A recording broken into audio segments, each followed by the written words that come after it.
Good morning, good afternoon, good evening, ladies and gentlemen. Welcome back to Table Talk, guys. Greetings, people of all different types of odd genders, odd races. Potentially you Avatar blue motherfuckers out there. Hey, this is my episode this week, okay? Welcome all straight heterosexual white men. I don't give a fuck about anyone else. That is your Robert's name- opinion and Robert's opinion That is- alone. I do not associate with such opinions. We may congregate together, but we do not share the same opinion. If you guys don't know, I'm joking. Please only stick around if your name is Brock. I mean, that's all I have to say. Well, welcome to Table Talk, everyone. Obama, I'm talking about you. Happy Monday.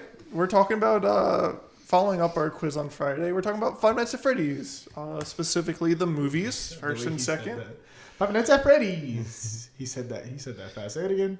Said that so gay. Say it again. Say it one more time. Say it. I'm You pretty say gay, it. man. Five Nights at Freddy's. He was excited to say it. He was, it was a little zesty. Man. He was like, "Ooh, Freddy." Okay. If you guys weren't here to join us on Friday, Robert has pretty much been around the FNAF series since the beginning, starting, of course, whenever Markiplier made it pretty mainstream and everything. Robert has played multiple of the games. Robert didn't even have hair on his nuts when he started playing it. That is a possibility. No, he thought in And, like 2012, right? I'm I'm a pretty hairy guy. I think I probably had hair back in 2012. I had a green and, mustache. at that time. Lewis hasn't played anything. Lewis hasn't played the games. I played with myself. That's He it. hasn't watched any gameplay. He hasn't really watched the movies. We tried watching the movie one Halloween. This man was melted into the couch, high off his balls. So This was all he doesn't remember anything. If anything, he was having a trip while watching the first Five Nights at That Freddy's show was movie, hilarious. which must have been eventful for him. When you're high, you don't really see shit. You just whatever's occurring is like just is much more enjoyable. Like for example, when I used to So get you high, saw little kids get murdered. You're like, yup. Well, it just depends. Like when I used to get high, like one of the things, I'd sit down. You know what I'm saying? Like for example, I'd take a shit. I'd be on the toilet, you know what I'm saying, scrolling through my phone, and then all of a sudden, Twitter would be the funniest thing known to man. Like, oh my gosh, I would fucking die. I wouldn't even be looking at memes. I'd just be looking at porn, and it'd be funny.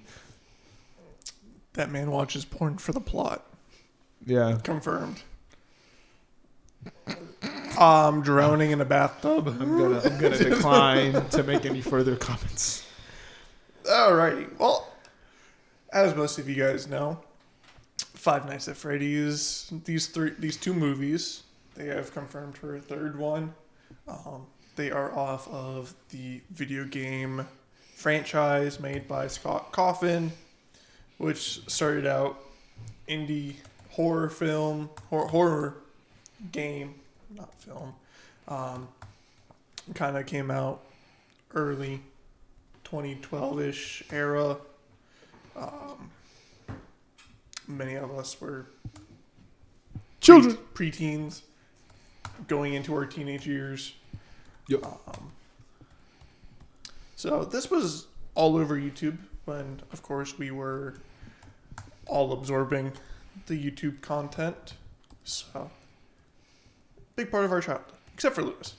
He had much better things to do, I guess. Like What? jacking off. Yeah, I was too busy, assisting my brother sell fake crack and, doing drug deals in middle school and whatnot. So, and as you can see, Robert is over here tippity-tapping on his laptop. He is currently making this upcoming Friday's quiz for Archer, Nate, the animated show, just because I took his lucky dime. I took the winning dime from him. As a spoiler, sorry. He took his for the impregnable. Five Nights at Freddy's quiz we had on Friday. So I had originally prepared the Archer quiz for Robert and Lewis to do, but now Robert is remaking the quiz for Lewis and myself. The previously impregnable Robert has just now been came inside of and is about to have a child. Okay, well, counterpoint. Nate had beat me once already when he was cheating. See, this was You fair. see, but he didn't get pregnant. You see, Robert wasn't fertile then, but Robert was super fertile now, and Nate just fucking busted all up inside of his shit. Nate pulled the Pete, you know. The few times he had sex, he made sure it hit the mark. I'm gonna kill myself. I'm not going to make any comments considering I'm not continuing. We are moving on to His topic parents one. gonna watch this shit. You're like, what the fuck y'all talking about, man? Nah, I ain't telling them this. Why? You've told the entire office. No. No, it's but those are things that they're not supposed to find out, man. All right, moving on to topic one. This kind of goes into kind of movies nowadays, but we're going over to kind of the design and practical effects of these first two movies and how the use of CGI was fairly sparing, at least throughout the first one. And Wait, are you saying those animatronics are like actual fucking Yeah. animatronics? Oh, yeah, shit. they The are Blumhouse, They man. are 800-pound suits. What? Yeah. The Yes. actual- Like it was done by Blumhouse. Like they take this shit seriously. Yes. Yeah. So Wasn't it also the guy who did Jim Henderson, the puppet dude, Muppet? Like it was his production company that handled the animatronics. yeah, Oh shit, like, that's pretty fucking cool. full on, like these things are over 10 feet tall. Like, That's really fucking. Yeah, they pulled out just actual fucking Chuck E. Cheese Mm-hmm. animatronics, bro. and I think definitely like that can. Wait, I assume It's felt FNAF into is the- like low key based on Chuck Oh, E. yeah. Cheese. Yeah. Oh, yeah, most definitely. But like it definitely has an effect on the films just because the actors physically have the objects to work with, and Yeah. I think it's kind of shown throughout the films. Yeah. The actors feel it. Like there's a yeah. difference in Mhm. presence. Josh Hutcherson, the actress who plays Vanessa, and Yeah. then the characters actually have something to be fearful of being Right. It's these right in front of monstrous them. It's menacing, things. And also is kind of a nice twist on kind of the non-use of CGI, where almost CGI is expected in like Right. overly used in films nowadays, Yeah. and it just looks awful. Yeah. They can look awful, yeah. I mean, I want to say just pretty much any of the major movies from this year just overly CGI. Why are you scooting away from me? Hold on, I'm trying You're to fix scooting away. I'm not trying to abandon you. You know what I'm saying? I got you. That's some nice pants, man. I know, it comes from Christmas. Really? Mm-hmm. Motherfucker got Yeah, everything because on Nate doesn't get a Christmas. clothing allowance. Nope. Motherfucker I got got- me some flannel pajama pants. Robert, what do you think? I know you've seen the movies. Lewis hasn't really seen the movies. How do you feel about the use of CGI in them? Yeah, so the use of practical effects was very effective in making the movies more enjoyable. It's definitely something that the first movie does better than the sequel. The sequel relies heavy on traditional Blumhouse CGI with the puppet That's what I was thinking. possession. I've not really watched. I believe it's I forget what it was, but it's the typical Blumhouse horror movie where it's like the Conjuring movies, I think. It looks exactly like that. Like I hadn't even seen it. I just watched like the trailers for those movies. I saw the possession. I was like, yeah, that's Blumhouse CGI right there. Yeah, kind of like the fast movement, like the Well, no, it was just the face. fate. Yeah, it was really the face. They could have done that better. I've seen some people mention that they could have done a mask or something, which Oh, for FNAF 2? yeah, for Yeah. FNAF 2, which is a bit of a give and take. You see a lot of superhero movies. The reason why they're constantly taking their masks off is it's hard to emote with a mask. Yeah. So they're the catch-22. But regarding the animatronics themselves, doing practical suits and actually having the animatronics themselves for a lot of the standing scenes, Yep. you really can't beat that. Yeah. I guess that kind of rolls into the next point I've got is, does practical always mean scarier? As in like being a viewer watching, first possession, or whenever Abby gets possessed and Vanessa is going to go try and save her and everything, and they're doing the whole hide and seek thing. Like, I'm not great with like when it comes down to scary movies. Like, I can expect a jump scare, but honestly, I wasn't thrown off too much. I don't know if it was necessarily just like the makeup effect for the characters being possessed, but it was off. So I don't know if maybe that's like partially the CGI part or... Yeah, so going back to CGI, they've definitely been lacking now that I think about it. In the first movie, when Max gets bitten in half by the Freddy head, you only see it in the shadow, but that is like comical CGI. Like, that is 90s CGI level, like... Yeah. And then the second movie, granted, I believe the second movie only had a budget of about 20 mil, and they did rely heavy on that CGI with the possession. And then you have to imagine, you know, they're using CGI for any touch-ups with like the animatronics moving. And personally, I found that the practical effects translated better with the limited budget.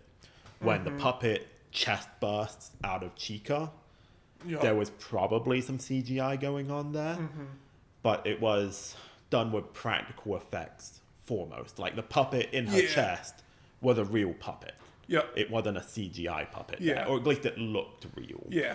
And that came across 10 times better than the stupid possessed face, the typical Blumhouse CGI possessed face that they use. That was very comical, and especially with like the smile they had. I just find if you can do horror with practical effects, it's a lot better. Something I want to bring up is the movie looks so fucking dumb, and I hate horror movies. But the Primate horror movie trailer that has been playing lately, it's literally called just like Primate or something. Basically, it's this family had a pet monkey, and the monkey like gets rabies or something in the middle of the night. And there's one scene, the movie... Wasn't that... That's a true story, isn't it? I don't know. I remember hearing something about, like, a story like this. Yeah, but this is whatever it is, cranked up to 11. I say rabies, but it's really, like, possessed or something. I don't know. But there's one scene. So they're doing a bunch of kind of comical, dumb horror stuff. Like, the monkey has the car keys at one point, and he's, like, locking and unlocking He's unlocking the car every time the person in it locks the car. Like, that's stupid. But in one shot, the person who owns the monkey's like trying to calm him down and understand what's going on. It looks understanding, and then it snaps her arm, but it looks really good in the shot, and that got me to jump because it looked realistic. Gotcha. I know that was a weird tangent, but I've seen They could have done something like that where it wasn't just like, blood squirt. Yeah. Lewis, what about you? Do you think practical always means scarier? No. I mean, I don't know what y'all are talking about. Like, I know in general. No, what I mean is, like, I don't know what y'all are talking about. Because I know, like, yes, films use a lot of CGI. I don't know how bad the CGI was in FNAF 2. It was kind of bad. Like, CGI is, like, really fucking good nowadays. Like, good CGI is good. Yeah, well, yeah, that's what I'm saying. CGI is really good. Like, yeah, you can sit here and make the difference, but if there's a lot of movies that have really good CGI, I mean, that's it. I mean, well, one thing we've had a lot lately is poor CGI, even in blockbuster movies, because they're just not given the time. So they're rushing, and you're getting, think about modern Marvel movies. If you were to take a Marvel movie from the late 2000s, early 2010s, and compare it to a modern one. The Snow White, the Seven. I mean, bro, like CGI even gets. Have you seen what they did to the Seven? Like, have you seen some of these settings in movies? Like, actually, it's kind of common. Like, they're not. Sometimes they're just not filmed. Same thing. Cars. Yeah. A lot of times we see cars in movies that aren't actually on set and they look real. You see a lot of Camaros, Challengers, Definitely. there's entire settings that look real, look like the place, but they don't have the budget for it. So This was it's a just Disney movie. That's the thing, though. We've Yeah. really seen it where This had a budget of $200 million. yeah, but like good CGI. I expect it to look like that. Like they're fucking looks dwarves. Yeah, awful, though. but we've seen it where good CGI can look really. I mean, the Avatar movies Yeah. look beautiful. And I was watching the Fire and Ash one recently. Looks beautiful, and there's some spots where you're like, okay, I can see like how they're doing CGI and stuff. You get lost in it though, like it's that. But there are some movies where, modern Marvel movies, you see something like the Doctor Strange. The first Doctor Strange CGI looks so much better than the second one, and it has to do with it's not just budget, it's time. I felt like I was on drugs during watching the first Yeah. Doctor Strange, and I've never done I don't know. I guess, felt like, my- dang, like, this I was don't- like it would be like a trip. I guess like I also think about it like what Nate just showed me. He called that bad CGI. That's just kind of what I that might expected. be intentional. That's Like, what I'm the saying. That's style they're intentional, going and for. that's why I Maybe. say like what y'all call bad CGI. Like I just might think it's intentional. Like I don't. See, to me, bad CGI is not style, it's execution. Like I said, Avatar, it's a beautiful movie. There are some scenes, especially the way they move underwater, that me just looking at it, I go, okay, that looks unnatural and that wasn't stylistic. That was just CGI failing on that part. Like it just didn't look right. Because there's good CGI, bad CGI, and uncanny CGI. When something looks good, but something feels off. And you get like a bloom effect, stuff like that. Yeah. Like think about, dude, Michael Bay Transformer movies. Those are mainly CGI. Those are CGI and they are fucking beautiful. Yeah, and that's what I was trying to tell you. A lot of the scenes, all of that shit is CGI. Yeah. And so that's why I'm saying, like, I think most movies nowadays use CGI, and I think the overwhelming majority of movies use excellent CGI. I think it's more rare to find bad CGI than it is to find good CGI.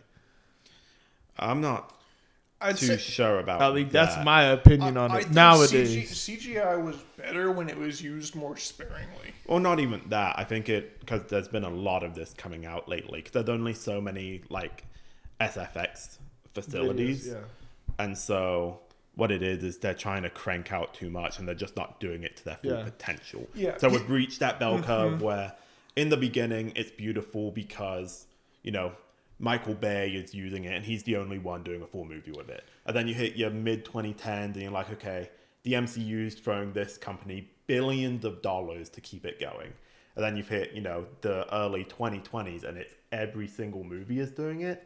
So now that every single movie's doing it, those same few companies are spread so thin that it's just not looking as great as it used to. Yeah. It can still look good. Because what it is now is, I mean, even some special effects companies have gone bankrupt because they've gone over budget on the CGI. Because it's based off of a bidding system. So it's like the movie, they were like, okay, whoever can, it's like contracting, whoever can put the lowest bid wins the work in the shortest amount of time. So, I mean, these, You would think that there'd be change orders. So this is a kind of blurry photo, but that's what she looks like when she's possessed by the puppet. I don't know what the rest of the movie looks like, so Yeah, but like,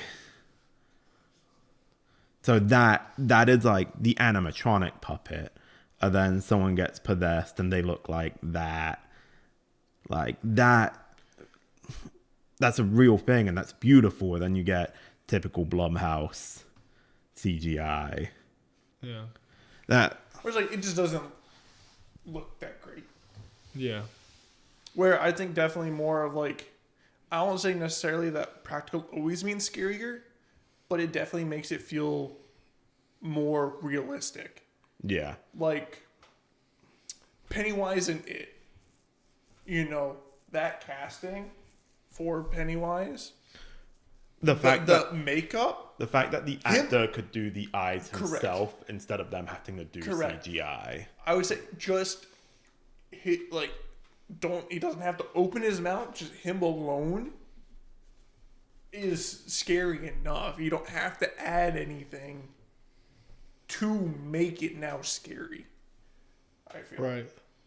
Whereas, like, okay, this is an actual person. Like, I guess you'd have to be able to point it out, and as a viewer, you'd have to be like, yeah, those are some special effects going on, Right. or that's actually what the person looks like.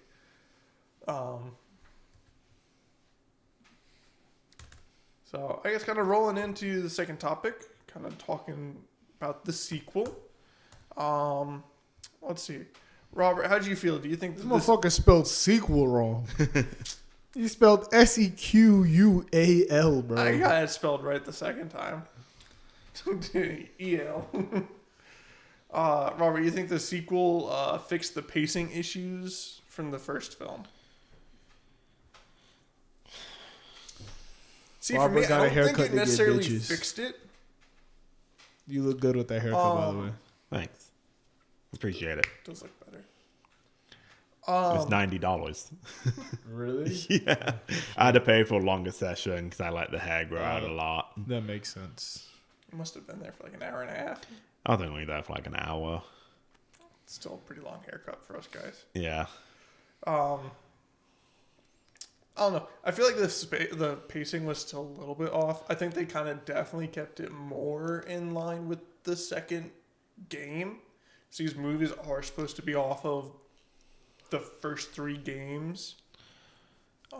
I think, to be honest with you, the second movie suffered more for the human aspect than the first movie did. I can see that.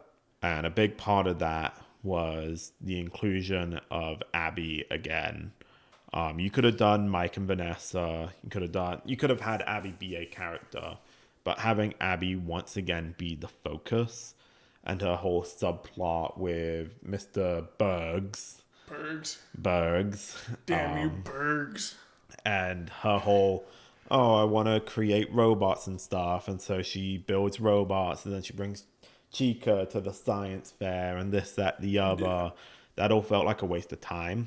And I think they teased it in the movie and they didn't actually do anything with it. If we cut all of that and instead had a Faz Fest thing actually happen, instead of Freddy show up, be like, I'm gonna murder someone, and then leave. The fuck's a Faz Fest? So what it was they basically, the city did a fair because people were talking about the restaurant because it had recently been destroyed. So people were kind of interested in it again. So they did a fair about it. And then one of the animatronics showed up in the middle of the fair. And the whole plot was these animatronics were supposed to be basically going around murdering people. Oh, it didn't do anything at the fair. He went, I'm gonna murder people, and then left. In the game, well, I guess this shit doesn't happen in the game, so. No, it doesn't happen in the game, but it would have been, instead of wasting time with going to the science fair and this, that, the other, if we instead double down on these animatronics have left the restaurant and want to do harm. Because the whole goal is all these animatronics leave to murder adults. Yeah. And only one adult dies. Only Mr. Bergs dies. That's true. That is true. Yeah. Yeah, not even the family that Bonnie Ghost finds. And they were just a random... It was just a random family. She wasn't even targeting people that had wronged her. Yeah, no. It was just adults. I think, that's... Which kind of makes sense, lashing out at any adult. But also, they could have done more with it. And I felt like they set it up perfectly for having the fair go awry. Mm-hmm. And then they just don't. Yeah. Definitely could have been more chaotic in that part. And Lewis, I feel like I'm leaving you in the dark because you haven't seen the second one. I haven't seen anything. So basically, the general synopsis of Five Nights at Freddy's. It's a Chuck E. Cheese type Yes. animatronic restaurant. Actually, this was kind of like low key. I wonder if anything like this has happened in real life with Chuck E. Cheese. I don't think I don't so. believe so. Like any murders at Chuck E. I, Cheese. I think that there was like a McDonald's murder or something because They also had animatronics at one point, didn't they? I'm not sure about No, they that. just- had like the mascots, characters. yeah. They had Yeah. mascots. The Hamburglar. But I Yeah. think the first game theory, shout out Matt Pat, about FNAF was Matt Pat went, yeah, these, murders and Oh yeah. it's related to this McDonald's murder or something. I can't remember exactly what it was, but they literally went, there was this real life like murder thing that happened, and that's what the game's based off of, and it was kind of in bad taste, to be honest with you. Yeah, and then it came out that it was like, yeah, no, that's not actually. Yeah, that was just a happy coincidence. Yep. So what What, happened? that it just happened to be based on it. Well, not No, that it happened. it was just a similar theming. So Just basically, that children had died in relation to a fast food restaurant. yeah. No. So why was this in bad taste? It was in bad taste because you're going. You're hey, profiting off of some children's death. well, it's not even the profiting thing. It's the, I loved game theory. I loved the FNAF theories. But looking back on it, going, hey, this very popular game is based off of this murder that happened, and it's kind of He in got a bad lot of taste. flack on that. Yeah, going. Game theory? Yeah. But that's like the whole point of his fucking videos. So okay, so the real life murder that happened, it was like a burglary gone wrong. Basically, the dude came in, held hostages, Yeah. and basically killed all of them. He thought he killed all of them. One of them Yeah. ended up living and was able to point him out. And I think the families got word of it and they were pretty upset of like the real life story being thought of as Inspiration for a game. inspiration for a horror game. Think about if someone made a game where Right, but think that's about No Russian, and then someone goes, "Oh, No Russian is a reference to this airport slaughter." I don't know what that is, but No Russian in Call of Duty Modern Warfare 2. Oh. Yeah. Still, I didn't ever play the campaign, so. Well, you basically walk around an airport with a fucking minigun mowing down civilians. Well, I mean, the thing about it is, like, that's more bad taste or bad on the creator FNAF, not on Matt Pat for mentioning it. well, It came out that the movie or the games were not based on that. it's one of those things where There was a big leap to try and make. Oh, This to connect story- it to yeah. Oh, I thought It wasn't truly inspired. Matt Pat went, hey, if you connect these dots, like this story kind of fits the theme of this, that. Oh, the I other. see what you're saying. Yeah. Oh, never mind. I thought you were saying that it is based on. No, it's it not. was based. not. Yeah. Okay, I see. So the movie lore kind of expedites. You don't spend 5 nights at Freddy's. Just heads up in the movie. You die. Oh wait, in the movie, no. Yeah. Yeah, You it's spend really a night, I assume. Oh no, the Pretty- movie he's like, I think he only works like 3 or 4 shifts. yeah, if that. Yeah. Oh, okay. But basically, the main villain of the story that doesn't get introduced until later on in the games is introduced in the first film. Yeah, Which Freddy is Fazbear. No, Freddy Fazbear is not a bad guy. Nope. William Afton is. William Afton is the Yeah, the Is the murderer. serial killer. Yeah, he's Yeah. the one who killed the kids that then possessed. he's the yellow everything. rabbit. Yeah. He's the actual person inside the suit who did all the murders. Yeah. What he did with the children's bodies is he put them into the animatronic suits. Yeah. The kids then possessed the suits. Those are the original Freddy, Chica, Bonnie, Yeah. Foxy. Freddy Fazbear. The original Yeah. 4. And so, how is Freddy not a bad guy? Freddy's not a bad guy because It's just a it's just a child spirit. kid lashing out, and in a lot of interpretations, like in the movie, The ghost of the child was being controlled by Afton so Yeah. to continue killing. So that bonus question does make sense. It's like what makes them increasingly violent. It's William Afton. So for that, we were it makes confused sense because for That's it, 'cause the I- first movie. The Oh, second I movie see. It was different. are the toy animatronics. Who are technically possessed by the puppet. Correct. Because the toy animatronics didn't have any kids stuffed in them. The puppet controlled them wirelessly. Correct. So Okay. the toy animatronics are killing because the puppet wants to kill. Okay, I see. So, kind of going into the spacing, kind of the first movie introduced the main villain in the first movie, where he wasn't Right. introduced in the first game. Right. So kind of that threw off the spacing, and also the character of Vanessa. right. Being in the movie, she's a police officer, but she's not introduced until Like game 7. yeah. And she's a security guard in that game who's Correct. being like mind controlled basically. Yeah. Do you play as her? No. So she is like I get she's not necessarily the antagonist. She partially the antagonist of Security Breach. Yeah, so she's more of a She's got bipolar. she's like a She's got, like, roaming enemy. Yeah. So at sometimes she's not your enemy because she's Vanessa. And then at other times she dons this alternative personality because she's being basically controlled.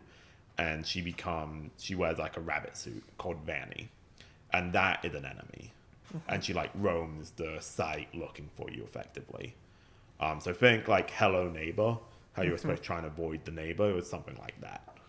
Okay. So introducing these characters into the first film kind of threw off the whole timeline of the games. Right. So that's why kind of the lore for the games is different than the lore for the movies. right. So that's kind of why kind of this kind of question I brought up is kind of like this, the pacing, where the first movie seemed like there's a whole lot of information that you have to try and unpack, where they did it over the course of multiple games. And the second one, it kind of buckles down and is really kind of more focused on the second game. Right. But it brings up new questions like the marionette being able to possess and leave the pizzeria. So in the games, You stay in this side of the pizzeria. Yep. everything is controlled inside the pizzeria. It is understood that the marionette does control the toy animatronics, but does not have any sort of like possession ability.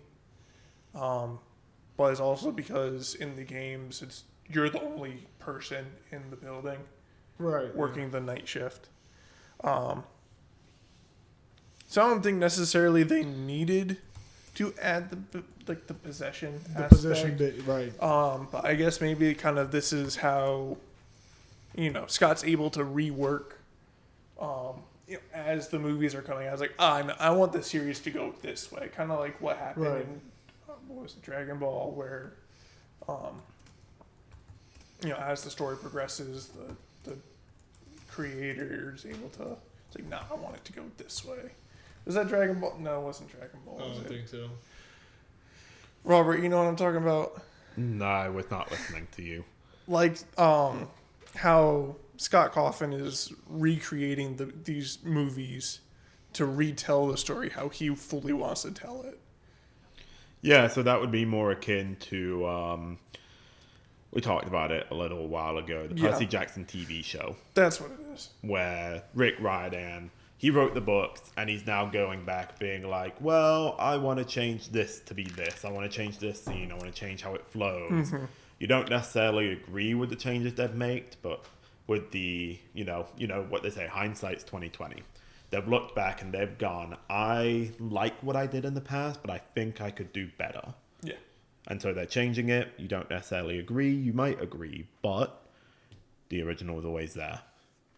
And I think this also goes back to Scott was a single person developer making the first few games.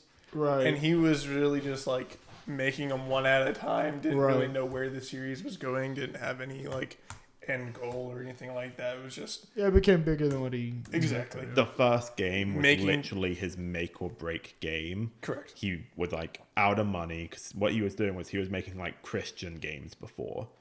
That- No, he made that beaver. yeah, it was like yeah. a Beaver Christian game though. But like actually Christian games. Yeah, like I've never heard I- of this there's genre. Christian of games. games I in my life. remember that they were like at least soft games. Like Yeah, they were. Yeah, they were. There wasn't anything scary or anything like that. It was like But- like an educational type. yeah, something like that. But people said that the characters he made looked Scary. uncomfortable. Yeah. Right. And so he was like, okay, I gotta, this is my make or break. If I don't make money off this, I'm literally broke. So he made FNAF and it took off. So he literally went, I mean, I just made these scary things. Here's the game. He made money and went, I guess I could make more. Yeah. I mean, yes, you made one, you made money. Fuck it. You make another. Let me see if I can try and show you. Because I think it was like Yeah, it was Chipper. religious games. It literally says Yeah. religious games. Yeah. Like Chip or Chipper. Mm,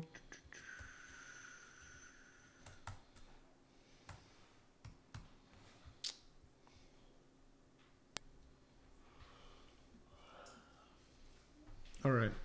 so I'm trying to find it. Move on. What is the next stop? It was Chipper and Sons Lumber Co. Yeah. That's what it was. All right. Going on to our next topic, kind of the rewriting of the Afton family tree. So this kind of goes back to kind of the pacing of it, kind of bringing up that, the movie's decision and bringing Vanessa into the central part of the 90s timeline. And the backstory of Mike Smith's Brother. Garrett, his brother, being kidnapped, and how it all relates and everything.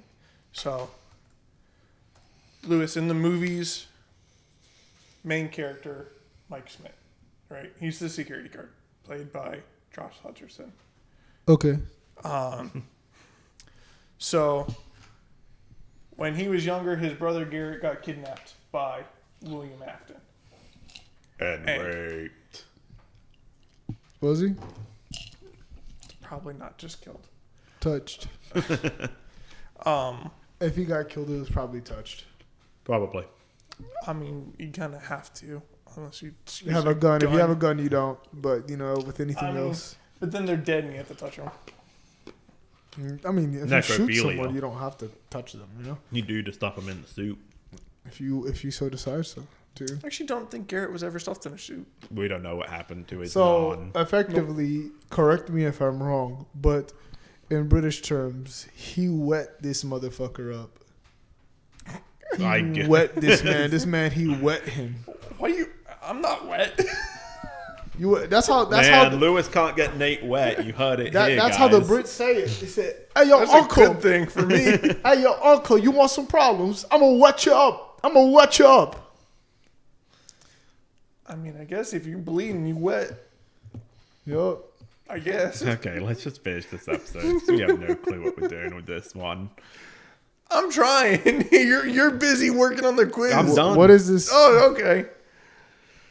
Oh, Robert, how do you feel about Vanessa being into the 90s timeline?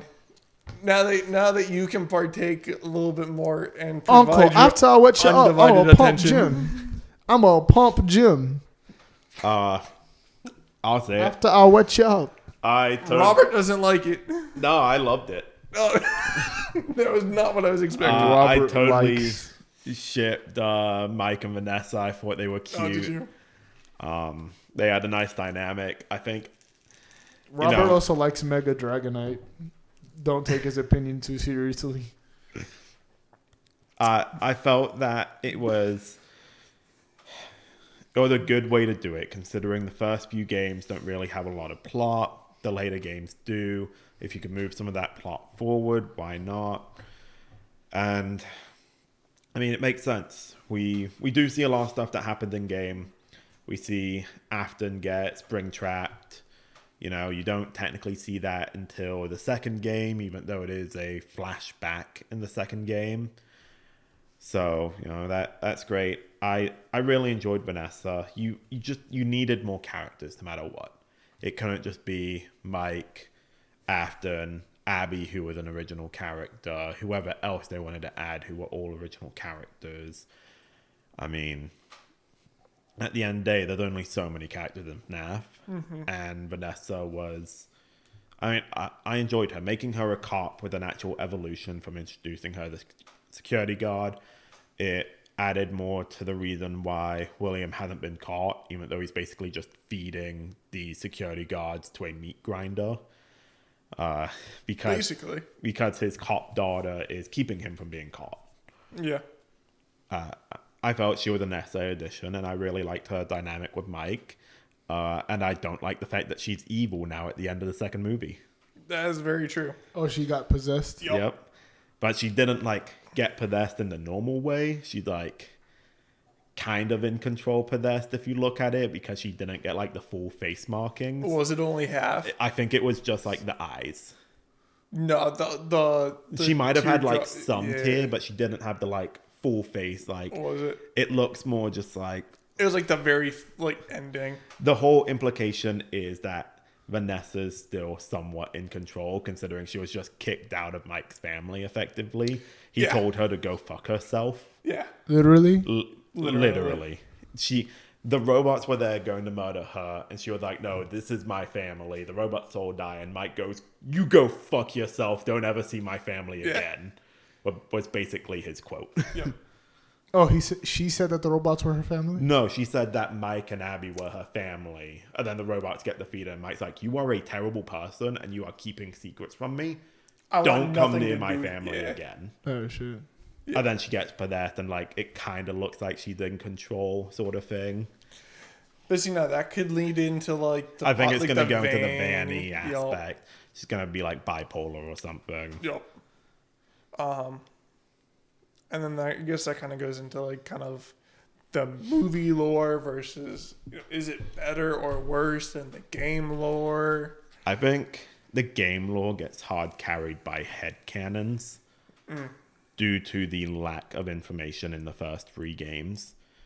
I mean, There's a lot of grasping for straws. yeah, like there's some stuff that Scott put in there, but a lot of it, I mean, we talked about it in the quiz, Sparky. Like people just made that up. It was like supposed to be a sister location animatronic-esque thing, and you know, people just accepted it because there was such limited stuff. Yeah, like there was some interesting stuff, like the newspaper articles that you could look for, but a lot of the original games were just headcanon. So like literally, this dog like does not exist. It does in the no, games. it does not exist. No, People, Like some random fucker yeah, online. someone just made a model and was like, yeah, this is my OC Sparky. He exists in the universe. People just went, Sparky, what's up, dude? Oh, okay, I see now. Crazy. Pretty much. Yeah. I mean, I don't know how I necessarily feel about Vanessa being part of the Afton family. Just because it was a different character in the games. Yeah, but she's like a surrogate daughter with the whole mind Yeah. control thing, so it works. It works. I think they just have to be treated as 2 separate universes in a way. Oh, yeah, they are. It's like the books and the games. Like, Correct. You might look for overlap between them, but they are different canon. There's FNAF Correct. books. There's a lot of There's FNAF like 13 books. FNAF books. There's a lot. Why And I didn't think, they base the movies off the books? They kind of have. I think the books are more like short stories. The books are more expanding on the games. So you can look at the books, and yeah, there are going to be some things that are different, but you can look at it and go, okay, this one relates to this game, and see how they expanded upon it. Right, I see. Granted, there was Into the Pit, Yeah, which were the book which was a first. book that they made into a game. Yeah, which but is it's- based in the FNAF universe. But it's also nothing like the rest of the game. It's like a hiding 8-bit game. Yeah. Like it's completely different. Yeah. So I guess kind of carrying into their next topic. Jesus Christ, how long have we been doing Oh this? no, that's what I was about to say. I mean, not terribly long. We may be close to an hour now. Okay. keep Close to going. an hour? Yeah, we started after 11. is now only 12. Okay, keep going. The PG-13 ceiling. This is the second to last topic. Oh, the last one. The first two, sure, PG-13. The last one, they have to call it FNAF Free Fazbear Fright. They have to call it that. Yep. And it has to be rated R. You have to go all in on this one. Yep. Because we've seen the limits of what they can do. The second one had a great shot with Mangold literally ripping that guy apart. I was not expecting that. But the third one needs to be rated R. Yeah. So they're keeping it, the first two have been PG-13. And they've done implied horror. Like The literally a first one- dude gets pulled into the ceiling and you just see limbs fall out. Put down. I see. Oh, yeah. Yeah. But you don't see Now. the gore. Yeah, you don't. So, yeah, going back, the first one, like when Robert said the intruder just gets chomped in half, but you only see the shadow. Right. I think that was more of a CGI limitation than anything. Also possible. In the beginning of the first one, there is a security guard who's put in effectively a Saw-esque trap where there is a Fazbear head moving towards him with spinning blades on the inside like a Right. blender. And you don't actually see what happened. I think the face is just put on him and you see his body like hands twitching, but you don't like see above the head or anything. Yeah. There's a lot of like, something's happening, but we can't show you. Yeah. Right. And they do it in the second one as well. A child gets stabbed, but you don't see the stabbing. So the scene is the kid's running away, the guy with the knife's following, and then you see the kid escape, and then they fall to the ground with knife wounds. I see. So I get, yeah, the implied violence, like the shadow bite scene, the stabbing. Do you guys think that it helps in the box office for letting younger fans in? Or do you think they just need to go ahead and capitalize on who the age group of who the true audience is now? Now, to be fair, we looked it up the other day because of the Mario movie. The highest grossing movies. I mean, this is more of a correlation than it is causation, but It's the highest kids' grossing movies movies. are kids' movies. Yeah, at the end of the day, they needed to make their money to prove that the movies could be done. So the first one had to be, bring the kids. Second one, I guess we can continue, but you see that they're trying to push a little more horror. I think we got confirmation that we're doing a third, so they're getting approved on a 1-by-1 basis. Yep. The third, in my opinion, is going to be the end of this story. After the third, if they're going to continue FNAF, they're going to do it in another way. I think you go all in. This is the last, this one will be called FNAF 3. There's nothing confirmed after it. The next movie, if they do another one, isn't going to be called FNAF 4. It's going to be called something else. It might be like Sister Location. Yeah, it's or- not going to be a sequel to the third. It's going to be extended FNAF universe. You got to go all in. You got to give the people who have been begging for an off FNAF an off FNAF. I think it also ties in because after the third game, it kind of wraps up Well, and then they kind of restart it on the fourth. no, because the fourth was the They kept it going. it had the nightmare animatronics and Yeah. stuff, which was heavily tied to the third game. But in the third one, it ends with the Pizza Box burning, basically, and Yeah, it but could have ended there. it could have. But also, if you light up that image, you see Springtrap walking out of the burning building. So it's one of those things.